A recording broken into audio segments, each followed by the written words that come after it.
Technically, this is not even a cube. This cube is called as the pyraminx.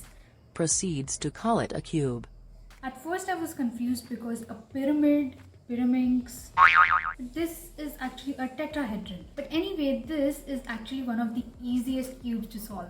And I think there's just one or maximum two algorithms that you have to know. So before we begin, let's just understand how this particular cube looks and behaves and what are its different pieces called as. So we have this pyraminx right here. So this puzzle has four colors. We have a yellow, we have a red, we have a green, and we have a blue right here. So these pieces right here are called as the corner pieces. Obviously, like our traditional Rubik's Cube, these pieces which have three different colors on them are actually called as the corner pieces. Likewise, right here, all the pieces which have three different colors are the corner pieces. So we have about four corner pieces right here like this. So pieces like this which have two different colors are called as the edge pieces, just like we have in our normal Rubik's Cube. These pieces are called as the edge pieces. So here we have about 6 edge pieces. And then we have these 3 pieces which are called as the center pieces. In our normal cubes, we have only one center pieces for every face. But here we have 3 different centers for every face. These center pieces have just one color. So before we begin, let's just understand the different moves that we can do with this cube. So we have a right move like this and a right inverse move like this. In this particular case, we move these 2 layers together like this. Even if you don't move this, it doesn't matter anyway. And we have the left move like this and the left inverse. And the third move that we have is the up move, which looks like this. This is the up clockwise and this is the up anti-clockwise. So let's start. So to know which color we actually want to solve in a particular side, we have to know the centers. Like in this particular case, we know that this center is white, so this face is going to be white in color. But in this particular case, we can keep shifting the centers and have a look. These 3 colors are different. So how do we know which color is to be solved in this face? So in this particular case, unlike using the centers to determine what color that face is going to have, we are going to use the corner pieces. So let's start with this face. Here we have 3 different corners. So we have to find out what is the common color in these 3 corners. This has a green, a yellow, and a red. This has a red, a blue, and a green. This has a green, a blue, and a yellow. So I know that these 3 pieces have green as the common color. So this face is going to be green in color. Now if I turn to this side, the red already match, and I just have to move this and make the red match too. So this face is going to be red in color. This face is going to be yellow in color and this face is going to be blue in color. Easy, right? So we now know which color is going to be on which face. The next step is to actually form the centers. So in this particular case, I know that this face is going to be green in color, but the centers that I have are of different colors. So what I have to do is to constantly keep moving these 2 layers like this until I find a green color there, and just match these 2 like this. So I'll do the same thing right here. I'll keep them moving. And I found the green and the green are matching. Now I'll do the same this side. I see that the green has come here and I'll just move this layer like this to match the corner with the center.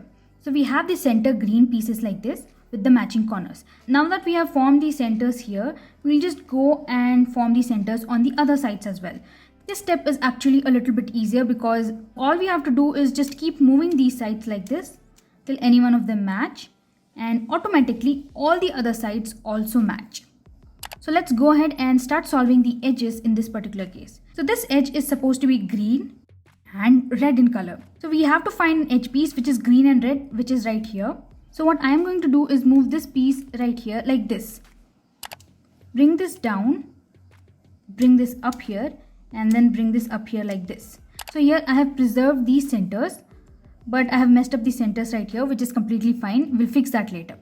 So now that I have the green and red piece here, which needs to come here, I have to make sure that the reds here are matching. So here I'm going to bring this piece, the first piece right here, which I have to remove, and this piece, the second piece right here again, which I have to exchange with.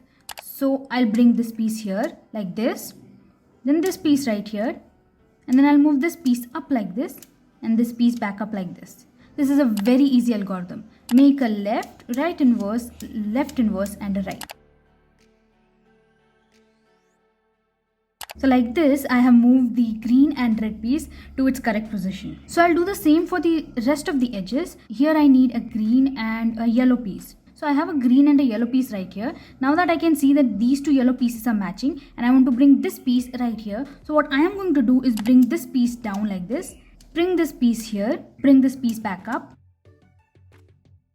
So like this, I move the green and the yellow piece right here. The last piece that I have to move is this green and blue. What I have to do here is just flip this edge piece. But what I'm going to do is take this edge piece out from that side like this. Now I have that edge piece right here, and I'll move this piece back up here. But in this particular case, I have to make sure that these two pieces are actually matching for me to move it here. Since they are not matching, I'll try to move this side like this. So we have a matching blue. So this blue and green piece should be going here. So the simple move that I'll do is bring this piece down, exchange it with the correct edge piece that I actually want to move with, and bring this back up. So like this, I have the whole green side solved. I have the yellow colors in place, I have the red colors in place, and I have the blue colors in place. Now the next step is to solve this layer. So let's just align the centers together. So all these centers are matching, and let's just align the corner piece too, and all the corner pieces are matching. Now in this particular case, I have the edge piece right here completely in its right place, and all I have to do for this and this piece is to flip themselves. So for this, we have a very easy algorithm. Bring this right piece down, this left piece down, this right piece up, and this left piece up. You have to move the up piece like this, move the left inverse, make an up inverse, and bring the left back up. Now in cases like this, where we don't have any edge piece matching, like this, we are going to see if any of these pieces can potentially match. Here the red and blue are not in its right place. Here the red and yellow are not in the right place, and the blue and yellow are not in the right place. Let's just keep moving these sides and see if one of them match. So we can see that the blue and yellow are actually correctly aligned. So what we have to do is flip these two sides so that they also get correctly aligned. We are going to do the same algorithm. Bring the right down, the left down, right up, left up. Move the up, left inverse, up inverse, and left. So here you can see that all these edge pieces are actually matching, but these center pieces are not matching. What we have to do is just take the center pieces to its right place, and the next step that we have to do is to rotate these edge pieces in the clockwise or the anti-clockwise direction.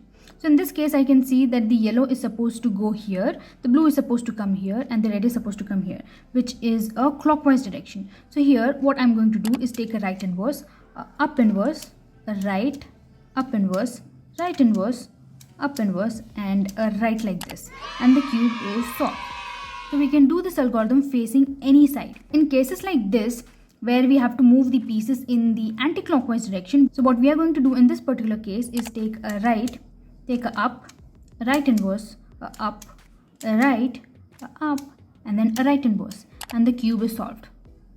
Easy, right? This is actually one of the easiest puzzles. This is actually easier than the standard Rubik's Cube. So you can go check out this cube. The link is in the description. So if you enjoyed this video, like please, and also subscribe to this channel, because if you do, I teach you how to solve this. Also comment down on any other kind of videos that you're interested for me to make. And that's it. Bye. This puzzle is called as the pyramids.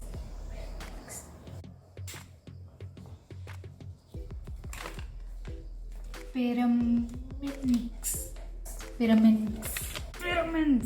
I mean, I don't even know what is going on. But anyway, so we have this pyramids right here. And if you want to buy this cube. I get distracted so quickly.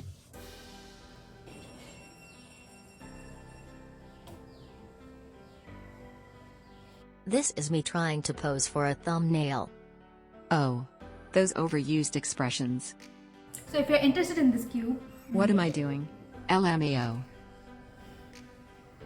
So if you enjoyed this video. Okay, so this is the mess I make while recording.